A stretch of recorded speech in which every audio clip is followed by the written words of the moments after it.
Two Worlds, One Family by Dragon Translator. Chapter 16. A Quiet Meal with Several Guardians. They walked into the great hall. Vikings, already in the room for the midday community fish stew, turned to stare as the dragons surrounded Astrid and Hiccup. Silence reigned. Hiccup swallowed and headed for one of the tables. The dragons followed. Hiccup glanced at the cooking spit and then looked at Toothless. I don't think the cooks will want all the dragons crowded around the kettle.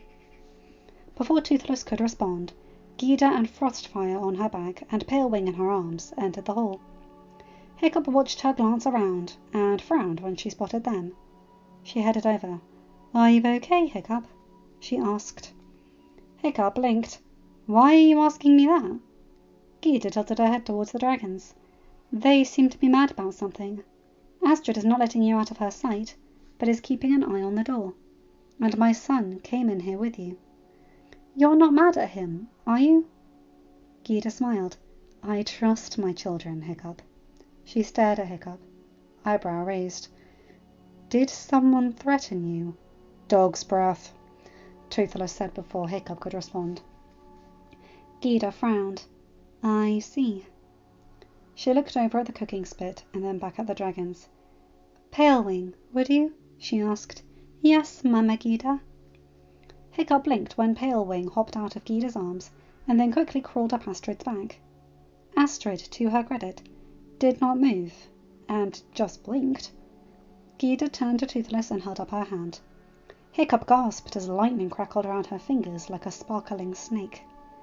My son, daughter-in-law, and myself will guard the Alpha and his intended, she said before looking at the terror still on Hiccup's back. I will aid you, Elder Gyda, the terror said. Toothless grunted. Thank you, he said. Gyda smiled before looking at Hiccup. Shall we get the food? Hiccup blinked, then shook his head. Thanks, Gyda. They walked over to the cooking spit. The Vikings watched, but when nothing exciting seemed to happen, they were ignored. Hiccup sighed, grateful. While he had been ignored, he had craved attention, and for his tribe to notice him. Now that he had that, he wished he could go back to being ignored.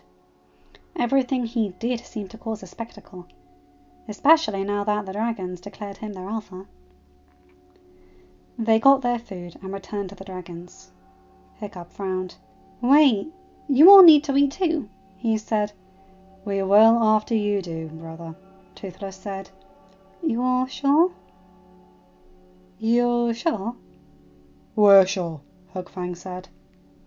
Hiccup sighed but did not press the issue. Dragons were as stubborn as Vikings when they wanted to be. He and Astrid sat down. Hiccup's eyebrows lifted when Gyda moved to a table nearby. Gyda? Enjoy your time with Astrid, Hiccup. I am fine. Hiccup frowned. I am fine, Hiccup, Gyda said. You and Astrid deserve to spend time together, without another joining in the conversation. We can all talk together later. Hiccup sighed again. He watched as the dragons spread out in a line between both tables. It did not surprise him that Shadowfire laid down by his mother's table, though the dragon kept his head facing Hiccup and Astrid. It did surprise Hiccup when Astrid sat down and Palewing hopped off onto the table and laid down near Astrid's left arm. Palewing? Hiccup asked. Palewing smiled. You are my alpha, and she is your intended. But your mate and mother-in-law are behind us. I know, Alpha, but there is one in the nest who wishes you harm. I will guard you and your intended, Alpha. I can spend time with my flock later. Hiccup sighed. I don't want any of you to think you have to do this. Any of it. Toothless nuzzled against him. We know, brother. We care about you. That someone in the nest wishes you harm concerns all of us. Being here, like this, brings us peace. Hiccup frowned, then reached out and ran his hand along the top of Toothless's head. I understand, he said softly. Toothless cooed, and Hiccup turned to his stew to begin eating.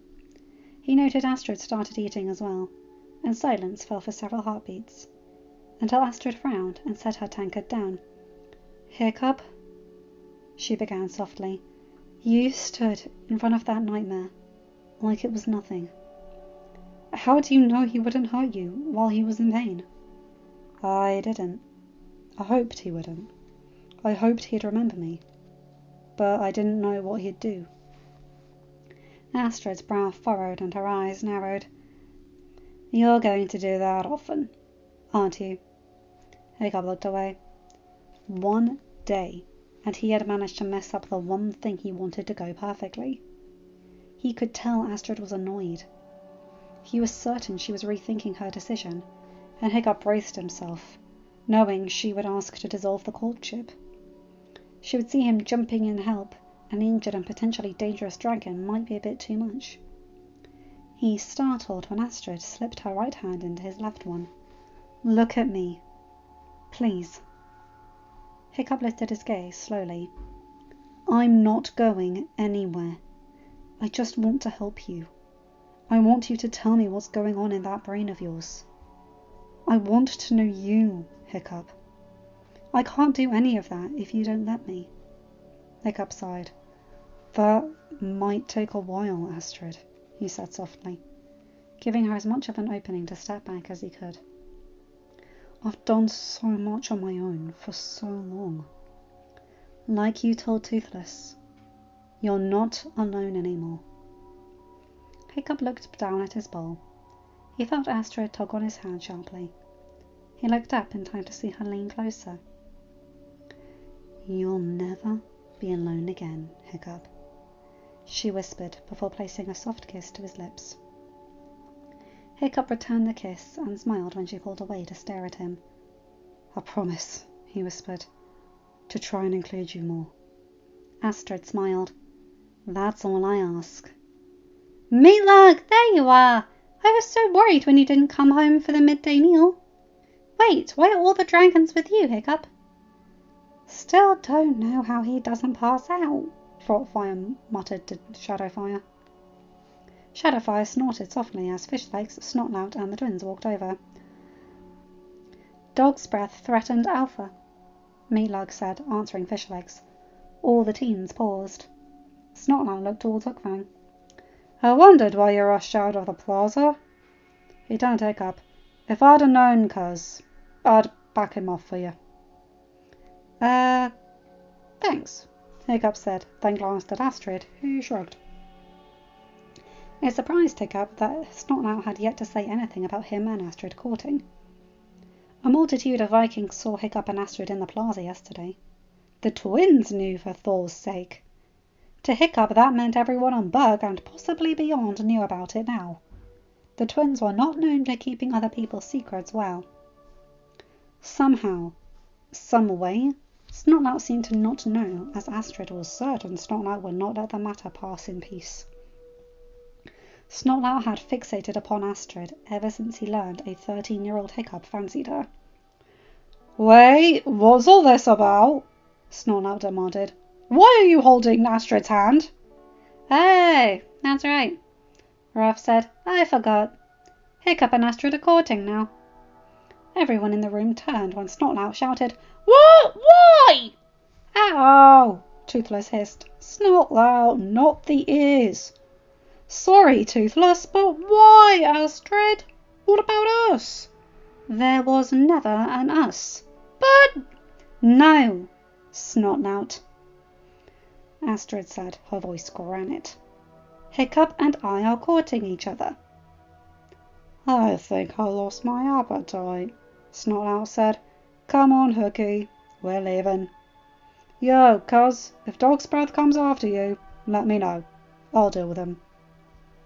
Snotlout walked away and made it to the door before realizing he was alone. Hookfang! Please, go with him, Hiccup said softly, looking at Hookfang. Hookfang hesitated. Hiccup saw the dragon look towards Gida. Hiccup looked over his shoulder and blinked. Before Gida's hand had crackled lightning, now fire coated her fingers. The fire disappeared, and she laid her hand down, palm up. A small blizzard appeared above her palm. Hiccup heard the dragons all murmur and turned back. Hookfang bowed to Hiccup. I will go as you wish, Alpha. Elder Gouda, thank you. Hookfang scurried after Snotlout, surprising Mulch and Bucket as they walked into the hall. Hiccup turned when he heard Shadowfire grunt. He found the twins staring at Gita. The blizzard was gone, and her hand was lying upon the table. The twins edged closer. Shadowfire placed his head between them and his mother. "What are you two doing?" he asked. "She did magic," Ruff said. "It was cool," Tuff said. "We want to see it up close." Gita's eyes narrowed. "It's like the barrier back home, guys. It will hurt you if you get too close." "Ooh!" Ruff said, pushing her brother's arm. "I volunteer, Ruff!" "No," Hiccup said. "No one is volunteering anyone for pain." "Aw, no fun, leader man," Tuff said. "I wanted to see stars." "Heh, I can make you see those," Ruff said. "Cool." "Not in the hole, you two," Flemmer the Fierce said. The twins sniffed, as if the order was a nuisance to them. They turned and left the hall. Hiccup looked at Buff and Belch. Both heads bowed and rushed after their riders. Toothless shook his head and groaned. "Those two will give me a headache," he muttered. "And did I hear Snotlout complain about Brother and Astrid, yet state he would protect Brother, or was I imagining that?" "No," Hiccup said. "You heard right." Toothless grunted. "Weird, actually." "Is he crazy?" the Terror asked. "I believe he is confused," Meatlug answered. "A wall was dropped on his head a few times," Shadowfire said. "Or not enough," Stormfly muttered. Stormfly, I think you and Astrid are beginning to think alike," Hiccup said. Stormfly purred. "Thank you for the compliment, Alpha." Hiccup, Astrid, Gita, and the dragons laughed. Hiccup frowned when Fishlegs did not, and also made no move to leave. Hiccup tilted his head. "Something wrong, Fishlegs?" he asked. "Huh? Oh, no. Hiccup, Meatlug says there are dragon elders living here now." "Yes, Lawkeeper's one of them," Hiccup said, still frowning. Fishlegs had gone with them when they had found the dragons' dens. Hiccup found it hard that Fish had not understood when Lawkeeper spoke about the elders. "Yeah, I know. Are you going to talk with them?" Hiccup frowned. "When I have a free moment, yes." Can I go with you when you do? I have so many questions for them." Hiccup chuckled. "Fish, you don't need me to talk to them. They know you're one of my friends." "But you're their alpha," Fishlegs pointed out. "Fishlegs," Toothless began, "this is a nest now. We are all nest mates. You don't need Brother's permission or presence to speak to another nestmate. You just need to ask the specific nestmate if you want to talk, or if they don't mind having the conversation." "Really?" "Really," Meatlug said. "Oh, good." "Fish, why don't you sit with me?" Gita suggested. "I seem to recall you wanted to put my children in the Book of Dragons." Fishlegs blinked. "Oh, right." He sat down and began peppering Gita with questions. Gita heard Frostfire grunt and Shadowfire snort, but Astrid squeezing his hand pulled his attention. She pointed at Hiccup's food. "Eat, please." Hiccup tilted his head. "Trying to fatten me up?" he asked, grinning. His grin fell when Astrid did not laugh or smile. He grew concerned when her eyes became haunted by something. "You wouldn't eat," she whispered, looking down, "while you recovered. We tried to slip broth down you, but you choked and threw most of it back up most of the time." Hiccup reached with his free hand and gently lifted Astrid's chin, so that she faced him instead of the table. He then placed a soft kiss to her lips, before leaning his forehead against hers, not caring that her headband poked him. "I'll do my best not to put you through that again, Astrid," he whispered. Astrid smiled, kissing him. They turned back to their food, under the dragons' watchful eyes, and with Fishlegs and Gita's conversation in the din in the background. They ate and talked. throughout it all, their hands remained intertwined together. End of chapter. Hi guys, hope you enjoyed that one. A nice one, that one. I like that Snotlout, while a bit put out that Astrid and Hiccup are courting, is like still feeling protective of him as well because of Dog's breath. The twins being funny, like Ruff not volunteering her brother for pain. Well, if I knew my brother would like that, I would ask if he wanted to do that, but I wouldn't do it without asking permission first. Anyway, you guys know the drill. Like, comment and subscribe and hit that bell to get notified when I upload a new video. Have a good day, night, or whatever time zone you're in. Bye my guys, gals and all my new pals. I'll see you in another video. Take care.